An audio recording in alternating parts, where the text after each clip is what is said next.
y posteriormente abrimos a las preguntas que ustedes tengan a bien hacerme. Me acompañan esta tarde y agradezco mi esposa Mercedes Peñas, mi compañera diputada doña Paola Vega. Trabajo como profesor en una universidad de los Estados Unidos y vengo a Costa Rica con alegría, con humildad y mucha serenidad a participar en el acto oficial legislativo de develación de mi retrato en el Salón de Expresidentes de la Asamblea Legislativa, acto protocolario de este órgano que celebra la continuidad de la democracia en Costa Rica. Siempre he actuado apegado a la ley y pensando en el mejor interés del país, con honestidad y con transparencia, y he comparecido de manera reiterada en todas las instancias a las que he sido citado.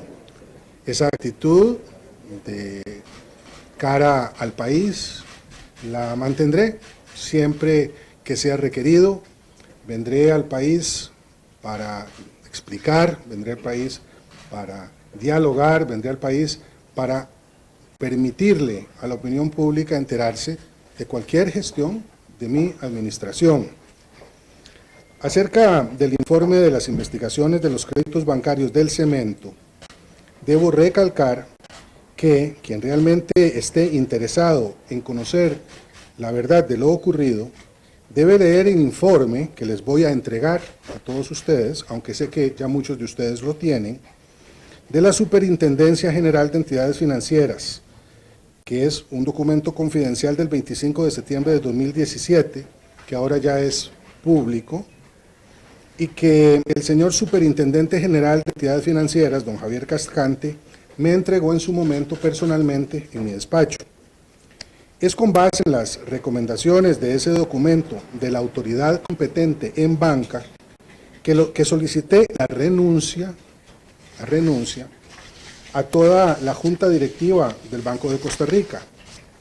2 miembros de la Junta aceptaron mi solicitud y el Consejo de Gobierno ordenó la suspensión, no la destitución, la suspensión de todos los demás y la apertura de un proceso administrativo, copia del cual, el expediente, les entrego también en este momento.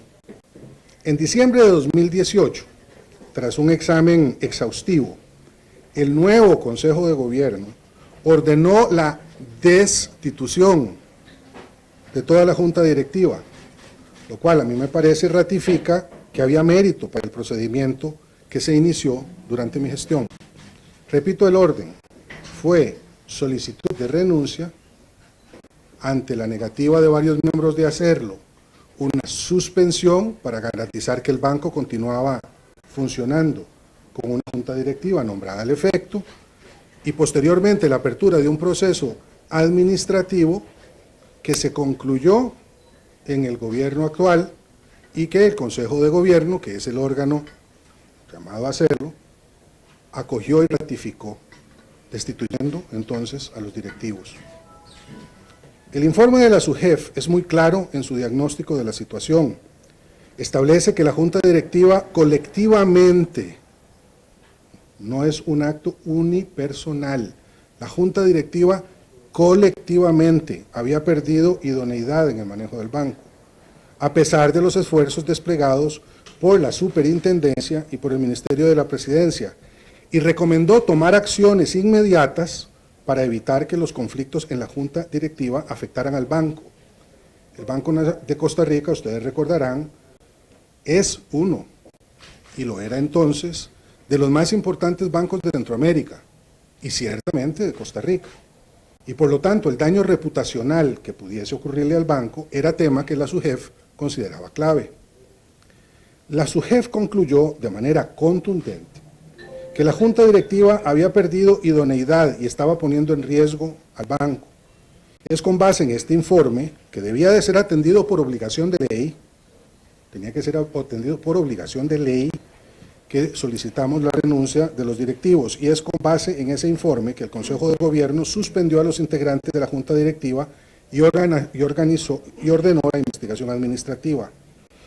Tan contundente es el informe de la SUGEF que el actual Consejo de Gobierno, integrado por personas provenientes de diferentes partidos, también decidió actuar contra la Junta Directiva como un todo y ordenó su destitución en pleno. Quiero decir a ese respecto que, apelada a esa decisión por los afectados o quienes se sintieron afectados por ello, tanto el contencioso como la Sala Constitucional dio la razón al Consejo de Gobierno en la decisión que habían tomado. Es decir, no solamente fue un acto administrativo de investigación conducido por el Consejo de Gobierno, sino que también dos instancias del más alto nivel, el contencioso y el constitucional, dieron cuenta de la legalidad de ese acto. En carta que remití a la señora Mónica Segnini el 26 de septiembre del 2017, que también se las vamos a entregar, se consignan todos estos aspectos.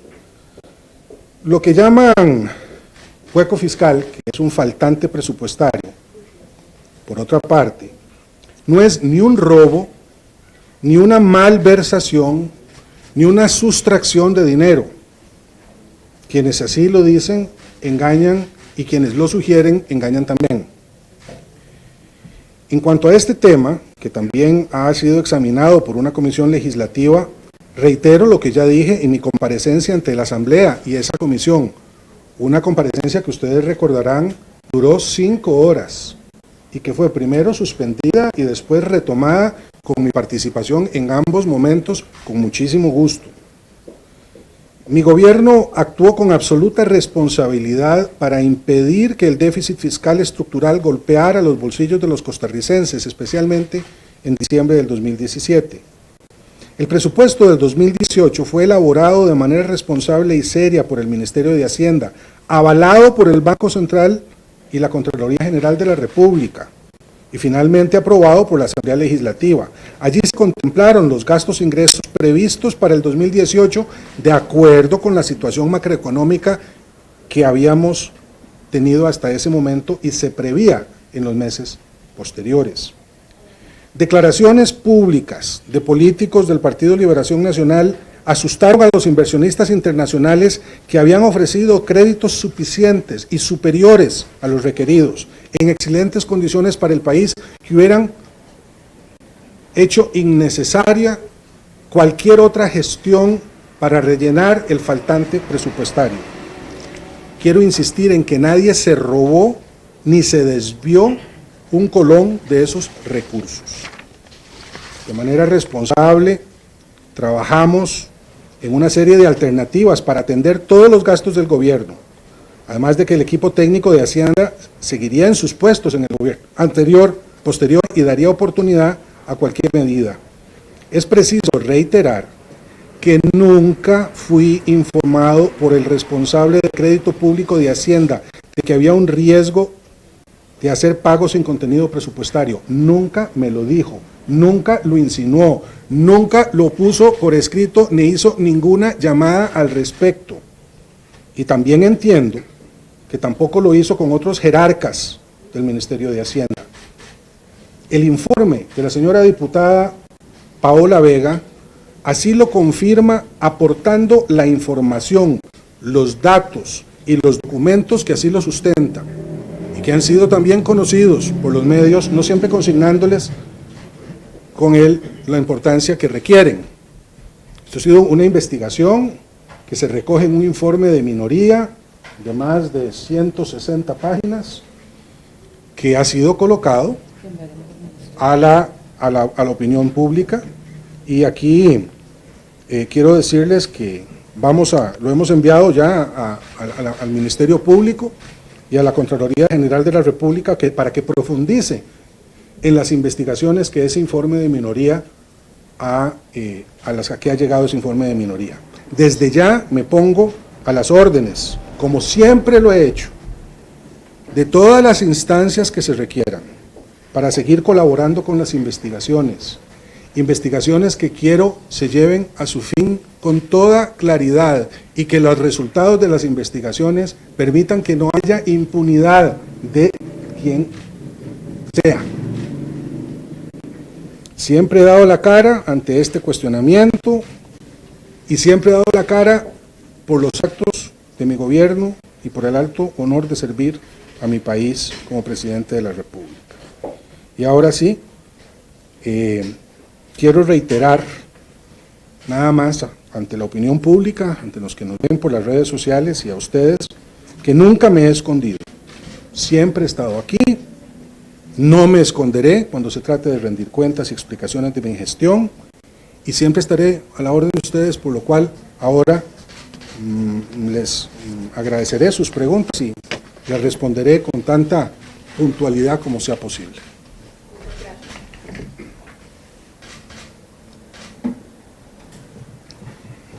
Muchas gracias. Previo a dar inicio al periodo de preguntas, me permito recordarles, tanto el señor expresidente como la señora ex primera dama de la República tienen programada para hoy en la noche la revelación del retrato del señor expresidente. Por esa razón, la actividad se extenderá hasta las 3 de la tarde. Los periodistas se fueron anotando conforme fueron llegando. La primera pregunta es de la señora Jessica Quesada. Buenas tardes. Buenas tardes. Don Luis Guillermo, son varias consultas y voy a ir quizá haciéndole de dos en dos para poder ir respondiendo.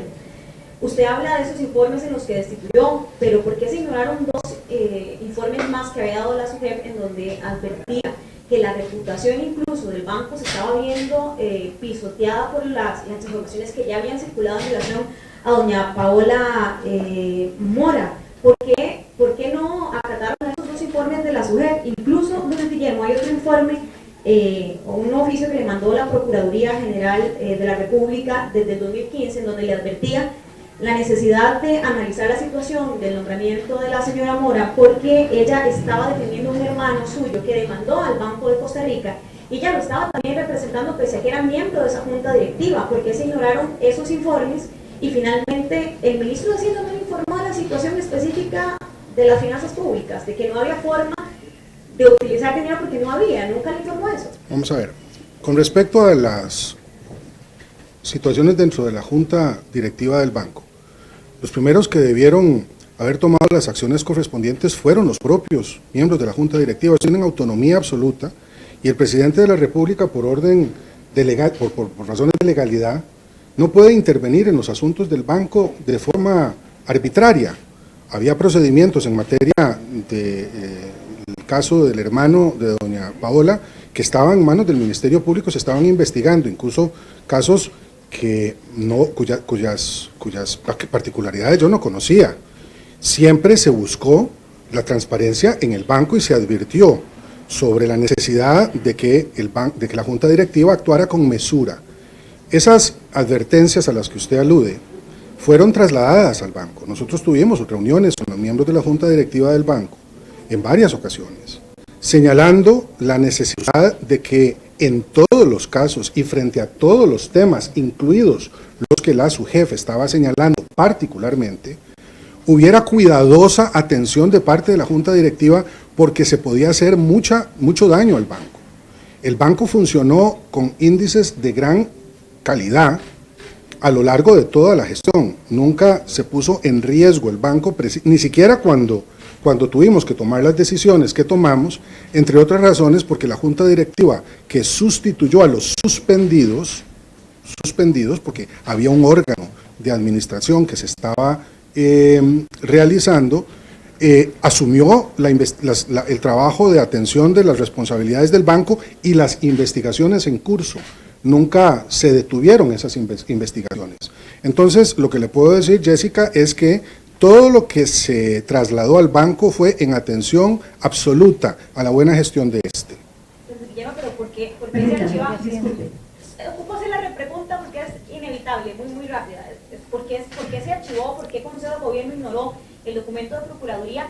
¿Y por qué específicamente lo que la SUGEP advierte no se toman actos en el asunto? Efectivamente la Junta Directiva tiene autonomía, pero usted la nombró. Sí, por respeto a nosotros. Perdón, nada más quiero insistir en que la Junta de Accionistas del banco es el Consejo de Gobierno.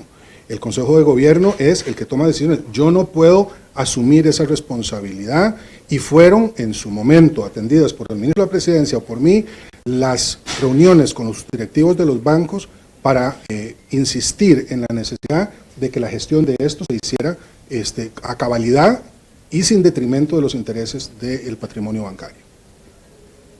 Doña Susana Peña, la siguiente, le voy a agradecer a ella y al resto de los colegas que por favor sean muy puntuales en sus consultas, por respeto a los otros periodistas. Buenas tardes, Susana. Yo quería hacerle la consulta sobre el tema del faltante presupuestario. En el informe de los diputados habla de que usted se fundamentó en supuestas razones político-electorales para no presentar un presupuesto lo bastante grande. Tal vez se puede referir a ese punto. Con muchísimo gusto y gracias por la pregunta, porque me parece que es central, medular. Nunca evadí la discusión del tema fiscal, ni siquiera en campaña electoral cuando yo era candidato, y lo coloqué en el centro de ese debate. Hice todo lo que estuvo a mi alcance a lo largo de mi gestión para que todos los partidos políticos se vieran representados en los momentos en que obra pública se inauguraba o se tomaban decisiones sobre proyectos comunales. Los señores alcaldes, la mayor parte de ellos de un partido político que no era el mío originario, que no podía hacerlo como presidente de la República, participaron en todos los actos de inauguración de obra pública durante los meses de campaña electoral. Incluso hubo quejas de que debía a veces suspenderse esos actos de campaña porque presuntamente yo los estaba usando con fines electorales, cuando los que participaban ahí eran los candidatos a diputados o los alcaldes, que ahora ya nuevamente están sometiendo sus nombres para optar a un cargo de elección popular. Nunca se discutió, nunca se sugirió, nunca se toleró, nunca se permitió que las decisiones del gobierno estuvieran matizadas por motivos electorales o de campaña.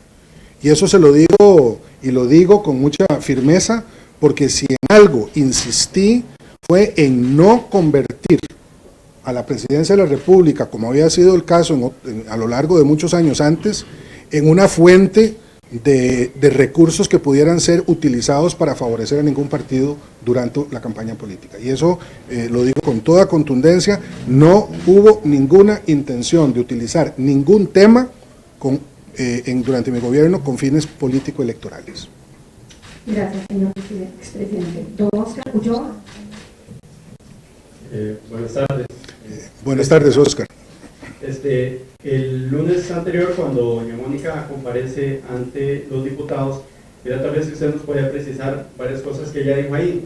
Primero, ella explica que usted no mostró interés en un encuentro que tuvieron en la presidencia de 5 minutos, que cuando ella le menciona el nombre de Mario Barrenechea, usted se levanta y se deja la reunión y no le dice que después hablen de esto, y que eso evidenciaba que a usted no le interesaba conocer esa versión de parte de ellos de lo que estaba pasando con el crédito del cemento chino. Sí. También argumenta que cuando iban a destituir a doña Paola Mora, usted llamó a don Gustavo Arias pidiéndole que frenaran esa destitución. Y en tercer lugar, señaló que ellos recibieron intimidación y presiones por parte del gobierno de Solís, doña Mónica, en este tema, que la quitaron del camino en medio de la denuncia que ellos hacen y preocupados por lo que estaba pasando con este crédito. Ella, si usted nos puede desmentir eso, confirmar esa reunión, si fue así, y cómo estuvo el tema. Muchas gracias. Mire, como muy bien también lo dijo doña Mónica, por quien tengo un gran aprecio personal, esto no es de ninguna manera un ensañamiento contra ella, ni debe mirarse como una discusión de ese tipo. Como digo, las acciones que se tomaron fueron de orden colectivo, nunca dirigidos contra una persona en particular en esa junta directiva. Ella nunca me advirtió, ni por escrito, ni verbalmente, sobre denuncias gravísimas que tuviera que hacer con respecto al banco, a cualquiera de sus funcionarios o de situaciones en el banco que ameritaran una reunión urgente conmigo. La reunión en la que doña Mónica participaban también otros miembros de mi gabinete y particularmente el ministro de la Presidencia, que continuó atendiéndolos. Yo estuve con un día muy complicado y no había en mi universo de información nada que me dijera que los temas que venían ellos a discutir no podían ser atendidos por el señor ministro de la Presidencia, como había sido atendido muchos otros temas a lo largo de los años anteriores. O sea, aquí no ha habido un acto deliberado mío de ignorar, y si lo hubiera habido, lo pudo haber denunciado doña Mónica inmediatamente después. ¿Por qué lo denunció hasta ahora? Pregunto, nada más, si era tan grave la situación, si lo que estaba ocurriendo ameritaba entonces esperamos más de un año para hacer esa denuncia, cuando la Junta Directiva tiene la potestad y para eso se les nombró, para gestionar al banco. Pero además, quiero señalar que la llamada a don Gustavo no fue para presionar, fue para ver si estaba dispuesto a asumir la presidencia en un momento de grandes tensiones al interior de la Junta Directiva. Y a mí me parecía normal, preocupado como estaba, precisamente por el daño reputacional que esto le estaba ocurriendo, se estaba dando al banco, se le podía generar al banco, parece que estaba dispuesto a asumir un cargo que meritaba, a mi juicio, bueno, en ese momento, de que necesitábamos una figura que tomara un poco más de distancia. Doña Mónica formaba parte de una de las facciones que estaban enfrentadas dentro de la Junta Directiva. Pero no hubo nunca ninguna presión. Además, otra vez, si la hubiera habido, yo estoy seguro que habría sido denunciada, porque no hay nada más odioso para un miembro del partido PAC, y tanto don Francisco como doña Mónica lo son, una imposición de esa manera, de esa forma. Además, fue electa doña Mónica como presidenta de la Junta, tenían los votos, no fue para decirle a don Gustavo, métase, pelee, meta zancadillas, no, fue una solicitud de disponibilidad, eso fue lo único. Y después, decir otra cosa, se nombró a una Junta Directiva para que sustituyera a quienes suspendidos estaban por la medida cautelar, que fue lo que se hizo para atender a la SUGEF, una Junta Directiva de gente muy calificada que continuó con todas las investigaciones que se estaban realizando. O sea, que en realidad acusarme o acusar a la administración de presiones, intimidaciones indebidas, me parece que no es lo cierto. Nosotros hicimos lo que a derecho se podía hacer respecto de lo que el banco requería. Gracias. Señora Estefanía Colombani. Buenas tardes. Buenas tardes. Guillermo, tengo dos preguntas. La primera sería si usted, dadas las declaraciones que dio doña Mónica Serville, pensaría en proceder legalmente en contra de ella. Y la segunda es que el 1 de abril del 2014 usted puso en Twitter: acá las cosas no se resuelven con decir ups, debe haber responsabilidad política. ¿Usted dijo eso? ¿Sigue sosteniendo esas palabras? Muchas gracias, doña Estefanía. En primer lugar, absolutamente no. Yo no voy a proceder legalmente en contra de doña Mónica, ni tampoco voy a proceder legalmente contra todas las personas que durante los últimos días y particularmente durante las últimas horas han estado diciendo cosas que no solamente me lesionan a mí porque me duelen, sino que lesionan la dignidad de esta república, por las mentiras, por las medias verdades. Yo contra nadie voy a incoar procesos que de alguna manera puedan limitar su derecho de expresión. Ustedes, algunos querrán decir, pues usted está, señor presidente, siendo exagerado, porque si su honra se mancilla, ¿por qué usted no actúa? Expresidente, perdón. Precisamente porque lo soy, porque yo no puedo hacerlo, porque lo que yo haga como expresidente de la República tiene un peso que no debe herir valores y principios que esta República ha defendido. Entonces yo no voy a actuar en contra de doña Mónica, por supuesto que no. Y respecto de las responsabilidades políticas, sí, claro, todas ellas, sin duda. Cuando están los elementos de juicio que me permitieran tomar decisiones que en determinado momento pudieron no haber tenido la información que se tenía. ¿Cómo hacemos los funcionarios públicos? Y eso vale no solamente para el presidente, sino también para sus ministros. De saber que cosas que debieron haberles sido dichas por los responsables técnicos de los procesos no se nos dijeron. Yo podía gobernar con una bola de cristal para saber si se me estaba dando información correcta en todos los extremos o información que iba a aparecer después. Le voy a dar un caso muy concreto, doña Estefanía. En el 2017, nosotros hicimos los cálculos del presupuesto con la información que se tenía. Una información que fue constatada por el Banco Central y por la Contraloría General de la República. Los datos nos daban que el recurso estaba disponible y además teníamos una negociación en curso sobre recursos que podrían obtenerse suficientes para enfrentar cualquier límite que la realidad nos impusiera. Bueno, resulta que cambió la situación en la campaña, entre otras razones, porque como ustedes muy bien lo saben, siendo comunicadoras y comunicadores, aquella campaña fue muy complicada. Y muchos de quienes tenían que hacer inversiones no las hicieron. Y el dinamismo de la economía, que era el que traía, recuerden que durante toda mi administración el crecimiento promedio de la economía fue de más de 3 puntos. Resulta que no fueron tales. Entonces, hay momentos en donde la falta de información, la información insuficiente de la cual uno es ignorante, no le permite conocer el futuro. Pero la responsabilidad política, por supuesto, esa es la razón por la que estoy aquí, precisamente, porque estoy asumiéndola. Si no, no estaría aquí. Gracias. Señor Danilo Chávez. Sí, muy buenas tardes, don Guillermo, doña Mercedes y diputada. Don Guillermo, bueno, tenía consultas, pero ya muchas las han evacuado. Entonces me voy por otros ángulos, por favor.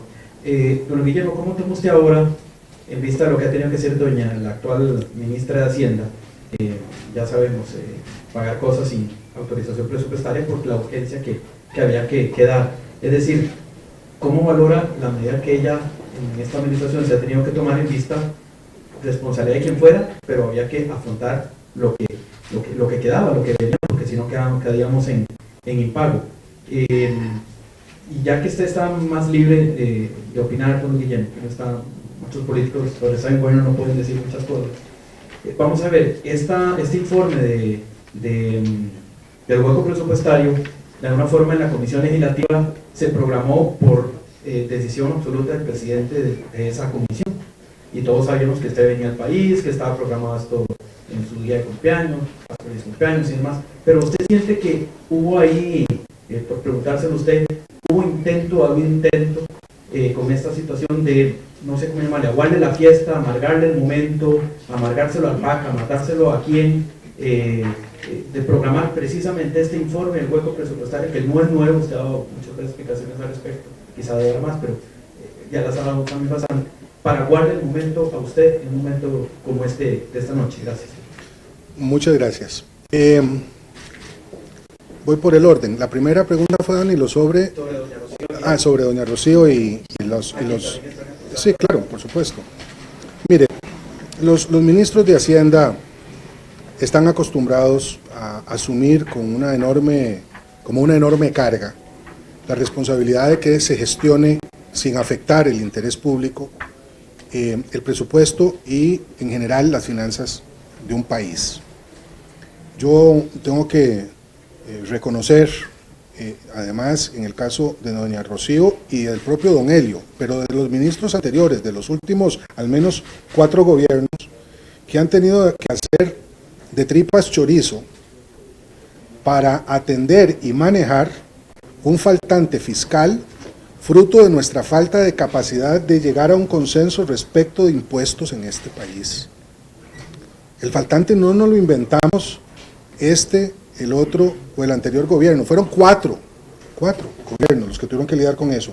Y los faltantes, cuando se producen en las proporciones en que se producen y también cuando se aunan a una deuda como la que tenemos, producen situaciones que, de no atenderse con mucha fuerza y con mucha responsabilidad, pueden terminar descalabrando al país. Yo no sé si es que hay gente que todavía no entiende el tamaño de la responsabilidad que eso conlleva para un ministro de Hacienda.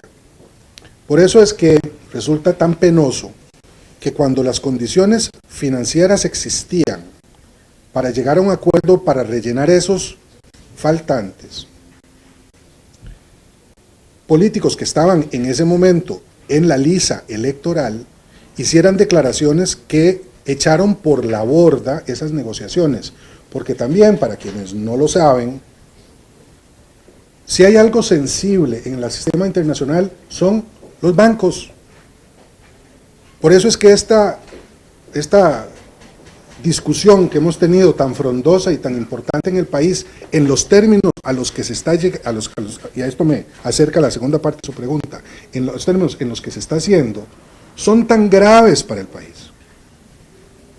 Porque hacen que los inversionistas, las personas que miran a Costa Rica, que son la mayoría desde afuera, como un país serio, con instituciones fuertes, con sistemas de justicia que funcionan, empiecen a tener dudas, cuando no deberían de tenerlas, porque tenemos un país que afortunadamente es muy solvente. Entonces pudimos haber entregado, y lamento que no hubiese sido posible, unas finanzas que hubieran cubierto perfectamente cualquier faltante, pero no nos dejaron que lo negociáramos, por esa innecesaria angustia de llegar al poder, de alcanzar el poder. Y esto me trae a su segunda pregunta. Mi respuesta a su pregunta, don Danilo, es que sí. Creo que mucho de lo que ha ocurrido no es accidental. Si dijera que no, estaría mintiendo. Y estaría mintiendo a todos los que están aquí y a todos los que nos están viendo o nos van a ver después. ¿O es que no vamos a aceptar que la coincidencia para darme la bienvenida a Costa Rica en esta ocasión es demasiado grande como para que no obedezca a una articulación?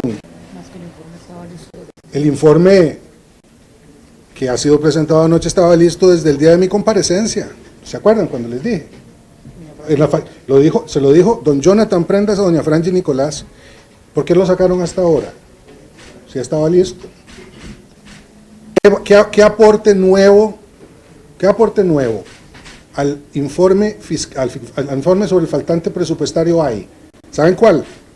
El que aportó doña Paola respecto de la irresponsabilidad de crédito público. Eso sí es nuevo. Todo lo demás es lo mismo. Es un refrito de lo que me preguntaron y de lo que se discutió hace 5 meses. Entonces, yo no voy a presuponer nada extraño, ni llegar a conclusiones, ni mucho menos. Estamos a mayo, junio, julio, agosto, septiembre, octubre, noviembre, diciembre, enero y febrero de las próximas elecciones. Eso es otro factor que me parece, usted no menciona, pero hay que tener en cuenta. Pues que en este país no nos adelantamos al periodo electoral. Entonces, me parece que esos son temas que son secundarios al fondo. El fondo no es ese, el fondo es el que ustedes están preguntando y que quiero que pregunten. Pero no es accidental. Gracias, don Luis Guillermo. Sigue don Josué Alfaro. Don Guillermo, perdón, ¿es solo la institución con la que se estaba negociando o el banco y que se cayó? Está en la declaración de don Helio, eran varias. Hubo diferentes momentos en que se colocó, a las que se los solicitó que se colocaran esos bancos. Buenas tardes. Buenas tardes, Josué, ¿cómo está? En realidad mi pregunta ahonda un poquito sobre esta acusación que hace el informe de doña Paola, que últimamente noto que es más extendida por parte del oficialismo, la Dirección de Crédito Público. Yo no le voy a pedir que apunte con un dedo culpables, pero dígame quiénes eran los responsables de decirle a usted que era un faltante presupuestario. Y la otra situación es también en la línea del compañero. Hace unas semanas yo hablaba con doña Elizabeth Fonseca y ella me decía, se está cobrando las críticas pasadas del PAC, las críticas del pasado. ¿Usted lo ve así? Bueno, sobre lo primero, si ustedes me lo permiten, y no es para evitar contestar yo, pero yo suscribiré lo que ella diga, que sea doña Paola Vega, que hizo la investigación, que recogió los documentos, que recopiló toda la información requerida, quien le explique, quien le conteste su pregunta, porque me parece que hacerlo yo sería desmerecer un trabajo muy meticuloso que hizo la señora diputada y sus equipos al respecto, y después me refiero a la segunda parte de su pregunta. Voy a darle esta oportunidad aquí para que no mover los micrófonos. ¿Por aquí? No, es que si no funciona. Eso sí aprendí. Que corre soy yo, no el micrófono. Buenas tardes a todas y a todos y gracias por el interés en este tema. El informe es claramente contundente en las audiencias que tuvimos en la Comisión de Ingreso y Gasto Público. El señor Melvin Quiroz afirmó bajo juramento haber advertido en diversas ocasiones a las autoridades del existente de un faltante presupuestario.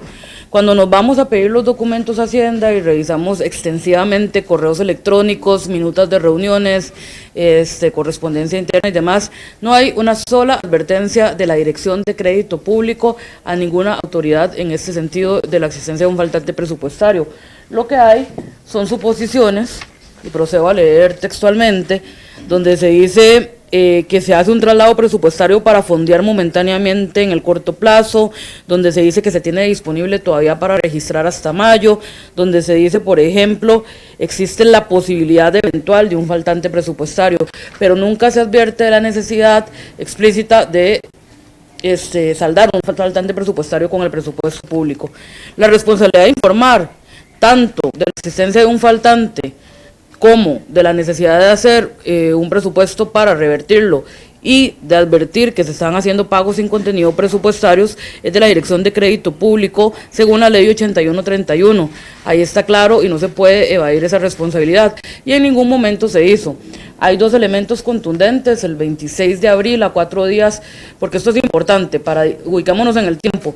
Diciembre del 2017 todavía se estaba esperando el resultado de la colocación de bonos y se pretendía que se colocaran 1.500 millones de bonos para cubrir necesidades de deuda. Comienzan estos temas de campaña, las declaraciones de ciertos políticos que no fueron las más responsables, el escenario de déficit fiscal que se comienza a agravar y un sinnúmero de factores si no se colocan estos bonos. Quedan 4 meses del gobierno de la administración Solís Rivera.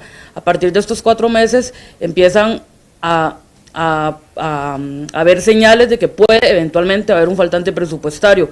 Se empieza a pedir a esas autoridades que se diga si hay un faltante presupuestario y cuál es el monto, y nunca se da un monto exacto. Se hace una reunión entre Tesorería Nacional y Crédito Público con personas del despacho del ministro el 26 de abril a 4 días de salir el gobierno de don Guillermo Solís Rivera y se le asigna a Crédito Público la obligación de definir el monto exacto del faltante y de elaborar el borrador de presupuesto.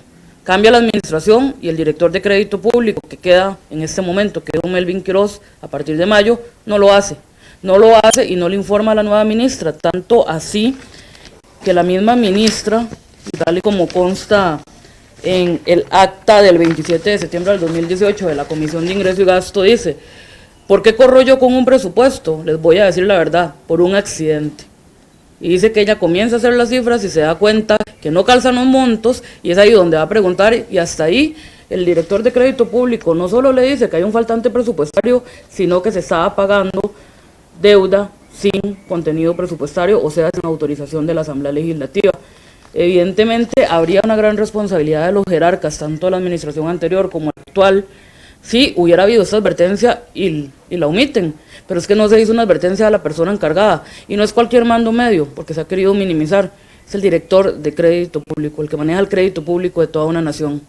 Entonces, evidentemente hay una falta a los deberes de esta persona, que es lo que estamos incluso poniendo, y nosotros aquí sí anexamos varias correspondencia con todas las unidades, en nuestro informe, con todas las unidades y dependencias del Ministerio de Hacienda, donde nos dicen claramente: la respuesta es negativa, nunca se indicó de manera formal ni informal. Esto se conoció para el mes de septiembre del 2018, luego de averiguaciones internas que se realizaron. Entonces, ahí está el por qué venimos señalando este problema, que no parece ser una casualidad, sino una actuación con dolo y mala fe, por lo menos para mi gusto. Muchas gracias a doña Paola. Señor Espera un momentito, es que todavía hay una segunda parte de la pregunta. Yo quisiera hacerlo más analítico respecto a esto. Ya se van a empezar a poner nerviosa Mercedes y todos mis compañeros que dicen que cuando me pongo profesor en esto me meto en problemas. Pero es que yo creo que es importante, les voy a decir por qué es importante. La elección del 2014 fue una elección histórica en el sentido de que terminó con el bipartidismo que había predominado en el país. Un bipartidismo que le hizo mucho bien a Costa Rica durante muchas décadas.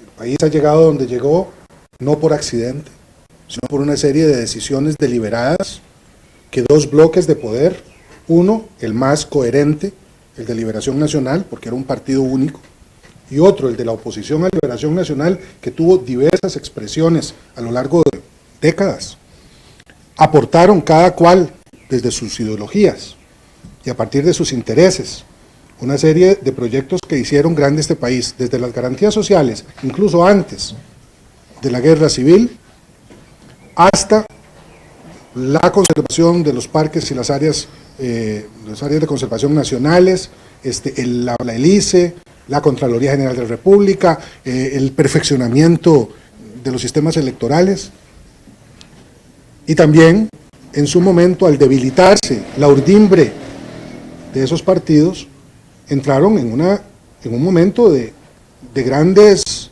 falencias frente a su historia anterior.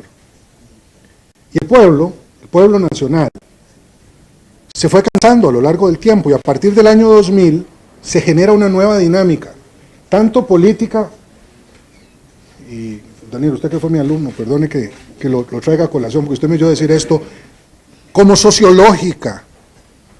Costa Rica cambiaron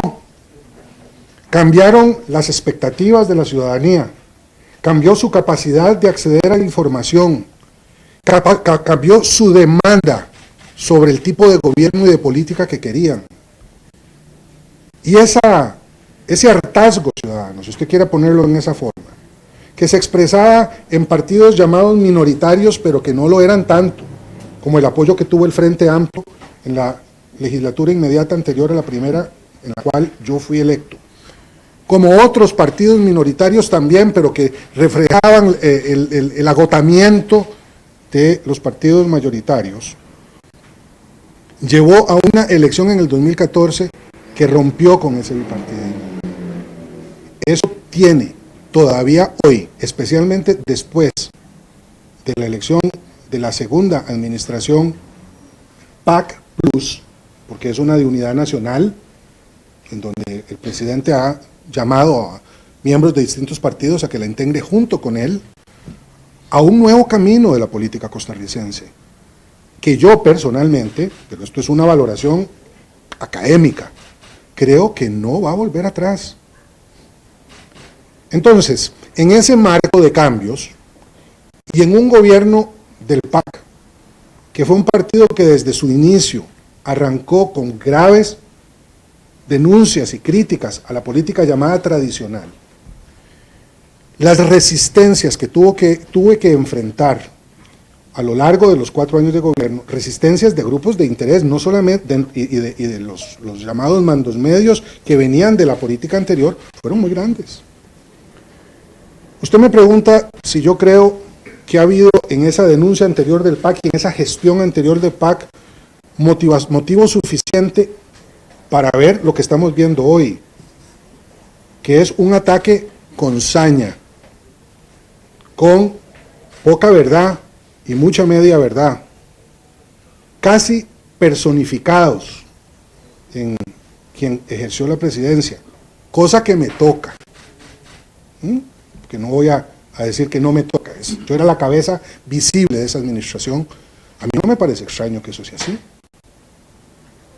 Pero hay que tener cuidado, porque estamos a punto de pasar una frontera, y esto lo digo con enorme seriedad. Estamos a punto de pasar una frontera, y es no mantener la brújula en la crítica política, que debería de ser autocrítica del PAC también, sobre lo que hemos hecho mal, y las acusaciones y las perspectivas que en su momento se hicieron. No confundir esa autocrítica con una carnicería que ponga en riesgo la credibilidad de las instituciones de nuestro país. Y me parece que se nos está yendo la mano. Otra vez, ¿lo digo por mí? Pues sí, porque tengo mi corazoncito y mira que no me gustan cuando me dicen las cosas y las barbaridades que algunas personas se han dejado decir en estos últimos días respecto de mi honorabilidad, que es la de ambos y la de mi familia, que mantengo, porque no he hecho absolutamente nada ilegal, ni me he robado un 5. Pero es que me trasciende, y trasciende a un descrédito de la democracia nacional y de las instituciones que la conforman.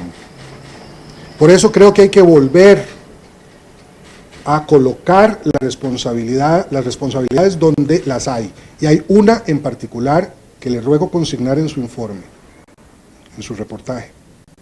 La presunción de inocencia, sin la cual todo el Estado de Derecho se hunde.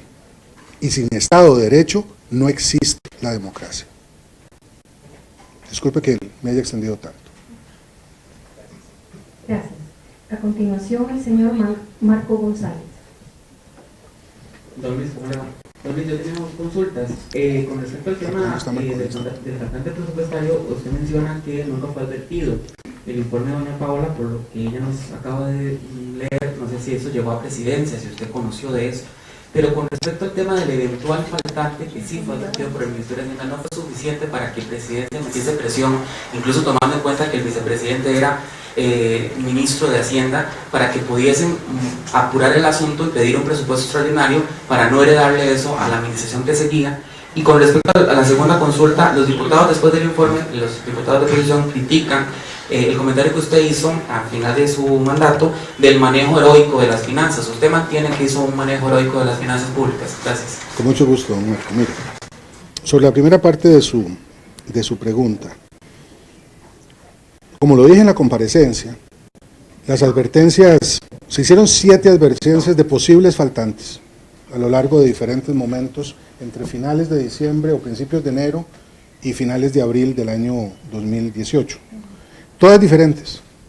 Y las diferencias no eran pequeñas, eran tan grandes que en algún caso superaban todo el presupuesto de la propia Asamblea Legislativa. O sea, no tenían ni idea de cuánto podían ser estas diferencias. Entonces, en materia tan técnica como la materia presupuestaria, usted no puede jugar con los números de que a lo mejor el faltante va a ser, porque eso no funciona así. Eso no puede ser así. La obligación es de decir, si va a haber un faltante, ¿de qué tamaño es? Y esta es una decisión y un debate que se produce al interior del Ministerio de Hacienda. Eso no llega a presidencia. Porque para eso hay un Ministerio de Hacienda que tiene una gran cantidad de cuadros técnicos que son los que ven esos números. Y con respecto a lo del manejo heroico, yo no voy a referirme más al asunto porque creo que le quita foco a lo que ustedes andan informando. Yo nada más que voy a decir lo que ya dije en otros momentos. Repito, durante mi administración, a pesar de todo, a pesar de los huracanes, o del huracán, de la tormenta, de los volcanes, las 2 crisis de migrantes, ¿se acuerdan? A pesar de eso, hubo además inundaciones y sequías, para no decir las dificultades heredadas del déficit fiscal, que yo tampoco pude resolver. A pesar de eso, la economía creció en un promedio del 3.5. Hubo estabilidad en el precio de la moneda. Hubo una inversión extranjera directa que más que se duplicó a lo largo de esos 4 años. Hubo un crecimiento del turismo que superó al final de mi mandato los 3 millones de visitantes. Logramos construir el Centro Nacional de Convenciones y hubo una inversión en infraestructura que había estado paralizada durante más de 10 años.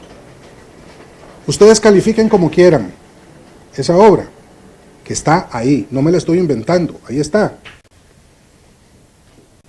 Y por lo tanto, yo lo que digo es que hubo un manejo adecuado y distinto quizá del que se ha hecho antes.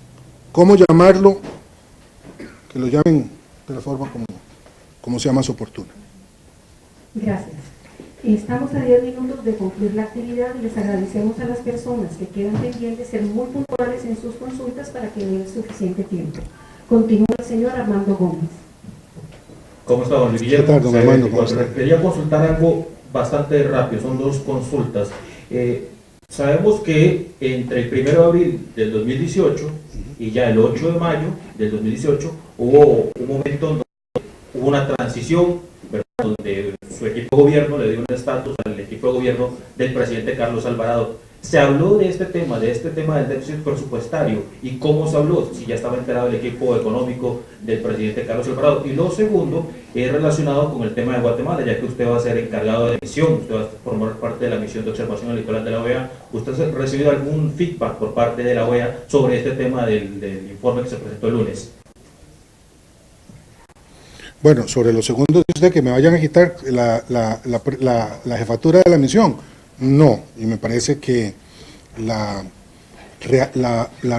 razón por la cual se me ha pedido que sea el jefe de la misión no tiene que ver con la política local, tiene que ver con la experiencia que tengo como jefe de Estado, ex jefe de Estado, en la organización electoral y la importancia de garantizar su transparencia. Estoy seguro que el señor secretario general y mis colegas de la Dirección de Asuntos Electorales de la OEA están plenamente enterados de todo esto, cosa que es lo normal en una institución, pero no he tenido ninguna noticia al respecto. En segundo lugar, respecto de lo que se sabía o no se sabía, de lo que se habló o no se habló, yo lo que señalé en la Comisión Legislativa es que tuve una conversación amplia con el señor presidente electo, disculpen. También la tuvo don Helio, aunque mucho más corta, con la señora ministra de Hacienda, que no pudo atenderlo con más tiempo porque tenía otros compromisos muy entendibles en ese momento de carreras. Hablamos de la situación. El presidente electo estaba muy bien informado porque conocía desde que había sido ministro de las presiones que había. No teníamos noticia, como lo he señalado ya, y por lo tanto no hablamos de eso, de los montos de la necesidad de un posible presupuesto extraordinario. En detalle, por lo tanto, no se habló de eso particularmente, pero sí de la situación que estaba enfrentando el país. Ni que se estaba pagando deuda sin autorización. Gracias. A continuación, la señora Rebeca Madrigal. Muchas gracias, don Luis. Buenas tardes. Tal vez como un poco más puntuales, tal vez hacer algunas observaciones para ver si pueden ser más claras en sus denuncias también. Con respecto al caso del cemento chino, usted dice pues que doña Mónica nunca le hizo advertencias de situaciones gravísimas al interno del banco. Yo quisiera saber si después de los meses de haber salido del país, usted ha hecho alguna reflexión de lo que sucedió durante su administración con este caso.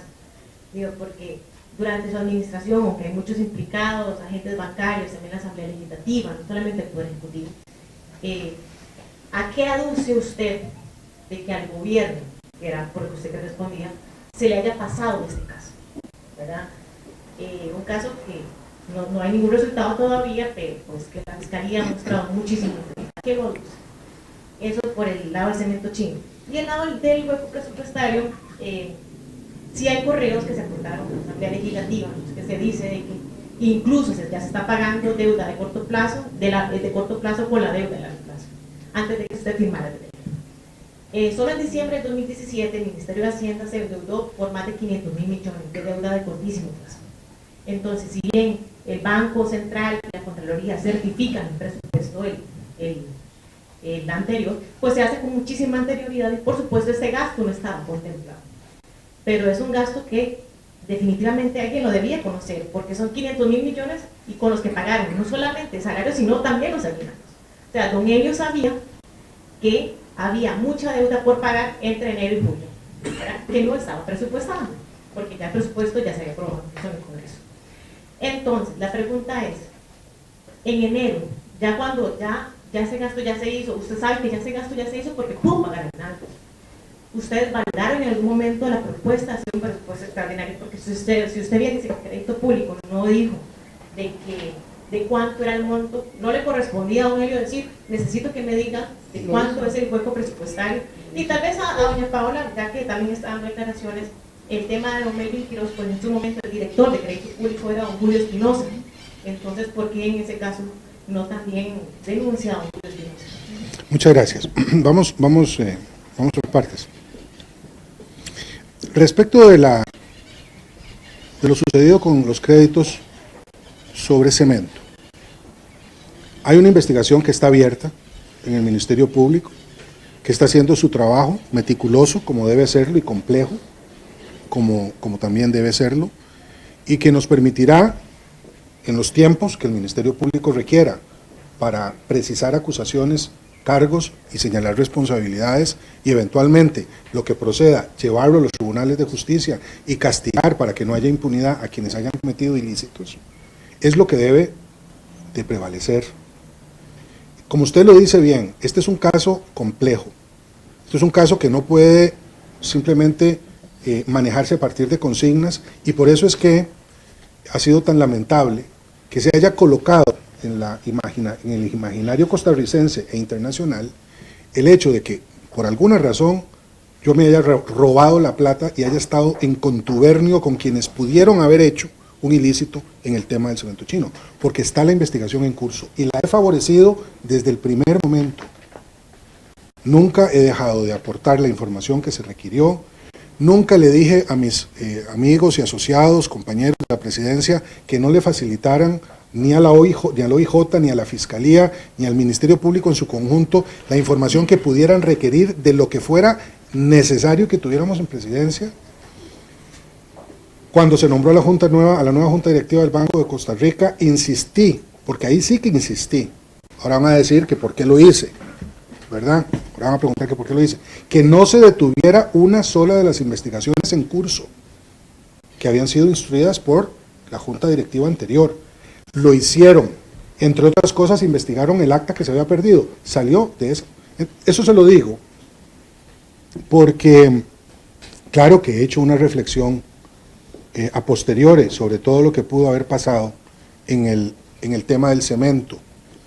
Y desafortunadamente, como lo he señalado en algún momento también anterior, creo que una gestión de política pública que había sido incorporada a lo largo de muchos años en la Asamblea Legislativa. La Asamblea Legislativa venía dándole el tema del cemento era un tema que estaba presente en la agenda legislativa y en la política nacional desde hace mucho tiempo por el duopolio que había y que había que romperlo. Bueno, nosotros asumimos esa tarea, lo pusimos en el plan de gobierno, lo pusimos en el Plan Nacional de Desarrollo, lo empujamos desde la presidencia en la figura del Ministerio de Hacienda, con el objetivo de garantizar, quebrar ese duopolio y mejorar las condiciones del precio del cemento en el mercado nacional. Bueno, esa era la política pública. Se veía además como una forma de estimular la economía, porque iba a bajar los precios de la construcción y esto iba a mejorar sustantivamente el tema del precio del cemento. Bueno, en algún momento y por medio de algunas personas eso se torció. Y claro que me duele mucho, porque ¿cómo no me va a doler que una gestión de un gobierno en donde no hubo escándalos se haya visto a partir de ese momento afectada por lo que pudo haber sido un acto de ilegalidad o actos de corrupción de personas que en estos momentos están siendo investigadas por el Ministerio Público? Por supuesto que he pensado mucho en lo que pasó y si se pudieron haber tomado recaudos para impedir que ello ocurriera. Yo he confiado siempre en lo bueno y efectivamente también en este caso, en la institucionalidad y en quienes han estado las han ejercido. ¿Quiénes son esas personas? Los ministros, que hicieron su trabajo técnico, los funcionarios bancarios, que hicieron el propio. Ustedes han tratado de hacer un préstamo en un banco, y han visto lo difícil que es. ¿Saben por qué es eso? Para algunos, efectivamente, otros no. Y especialmente algunos que se han servido con cuchara grande. Ustedes han visto lo difícil que es. ¿Por qué es tan difícil? Porque hay protocolos en los bancos que están a cargo de comisiones colectivas, que son las que aprueban y recomiendan a la Junta Directiva de los bancos la aprobación de créditos. Porque hay una cadena de mandos que se encargan de hacer ese tipo de decisiones originarias. Uno confía en esas decisiones, que están además tuteladas por organismos de control como la SUGEF y como la SUPEN en el caso de pensiones o cualquier otra.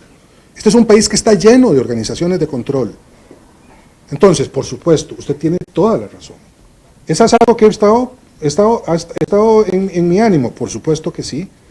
Y creo que la única forma de resolver eso para el país,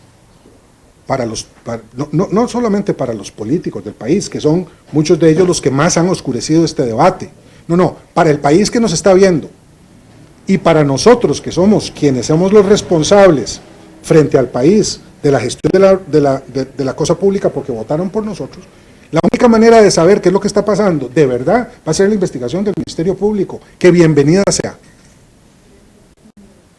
Esa es la forma como se resuelven las cuestiones en un Estado de Derecho.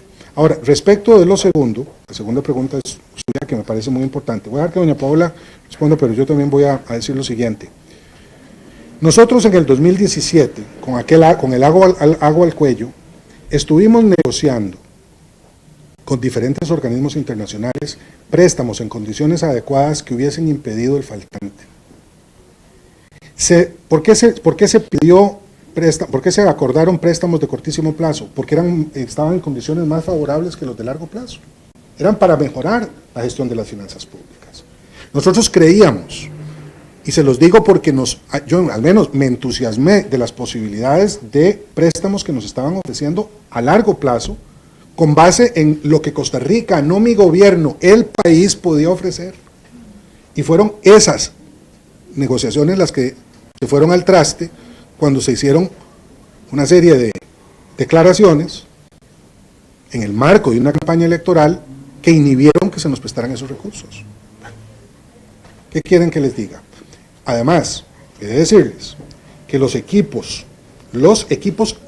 en plural de los partidos políticos principales que estaban en la lista electoral tuvieron la oportunidad, porque estuvieron negociando, ellos conocían cuáles eran, no los alcances sobre el tema del presupuesto, pero sí de las dificultades fiscales y la necesidad de contar con un presupuesto, con un plan fiscal fuerte. No con las interioridades de los préstamos y ese tipo de cosas, no, pero sí sabían que estábamos haciendo eso. O sea, que cuando salen declaraciones imprudentes, no es porque no había información, no. Fueron hechas a exprofeso, con el fin de dañar esas negociaciones si no pudieran estas ser concluidas en el marco de una campaña electoral. Entonces, diputado, sí. El presupuesto que tengo para la deuda a corto plazo le duró 2 semanas. Permítame. No le correspondía a ellos solicitar. Mira, voy a dejar. Por favor, doña Paola. Bueno, es un tema que es importante ver a nivel cronológico porque es complicado de entender sin la cronología. Yo en mis redes sociales he subido una línea cronológica que creo que podría ayudarles a apreciar mejor esta línea de tiempo. Solamente 3 correos se aportan a la Comisión de Ingreso y Gasto, doña Rebeca. Uno del 21 de febrero de la jefa de Departamento de Registro y Estadísticas de Deuda, donde menciona que se hizo un primer traslado presupuestario para fondear momentáneamente en el corto plazo. Esto no es advertir de un faltante presupuestario.